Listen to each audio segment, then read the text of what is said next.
Okay, disappointing loss. We seems like for many weeks here we've had teams on the rope and haven't been able to finish, and then we either win them at the end or lose them at the end, and that kind of stuff kind of caught up to us. We had 2 turnovers tonight, didn't get any points off of them. First and goal on the 4-yard line, don't get anything there. We get 3 points. We give up a long ball down the middle on 3rd down, miss a tackle on 3rd and 10. He ran through two guys on a check down. So those kind of things will get you beat. You got to continue to try to do better in those situations. Mike, what made it difficult to get anything down the field offensively for most of Well, their pass rush is really good. They're bringing a lot of guys. They're doing a lot of movement up front, twists and games, and Gregory's disruptive. Going off of that specifically, I guess it seemed like there were a lot of checkdowns from Kirk today. What do you think that was? I think because of the pressure. Sometimes they were in cover. Sometimes they were in the coverage to get the ball checked down. I mean, we tried to hit first play of the game. We tried to hit a big play, and if I remember right, we checked that one down. So they did a good job. In terms of defensively, Mike, you had a lot of stops all the way through. That what made it so difficult on that last drive to just? Well, we gave up the big play, on our sideline, and then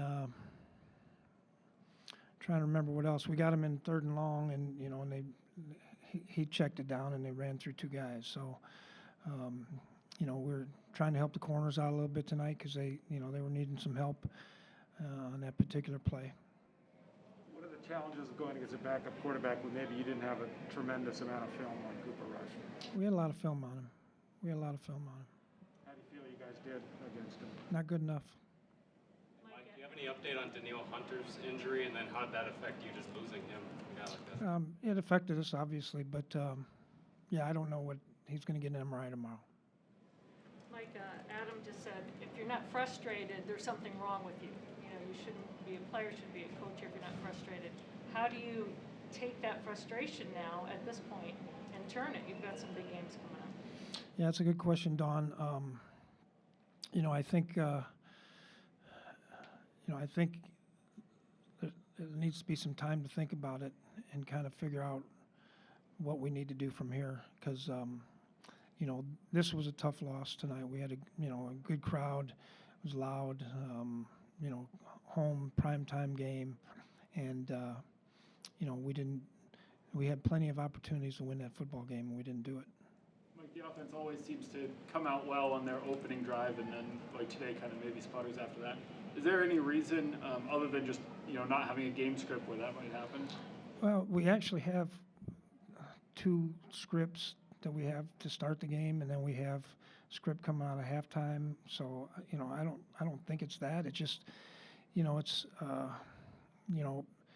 during the first part of the game, everybody makes adjustments. They did some new things, and we had to adjust to that defensively, and vice versa. And I just feel like we're just not as consistent as overall as a football team as we need to be.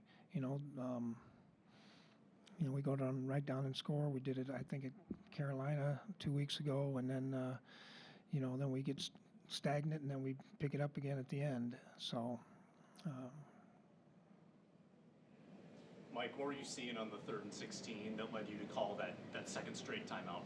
Yeah, I screwed up. I forgot that I called one. Somebody yelled at me because I knew the play that they were running. It was really the same play that they hit down the middle against us for a long touchdown.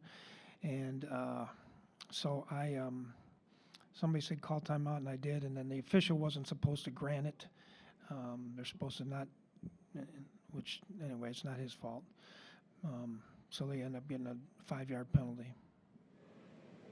So in that final drive, you should have had 1 timeout instead of 0? No,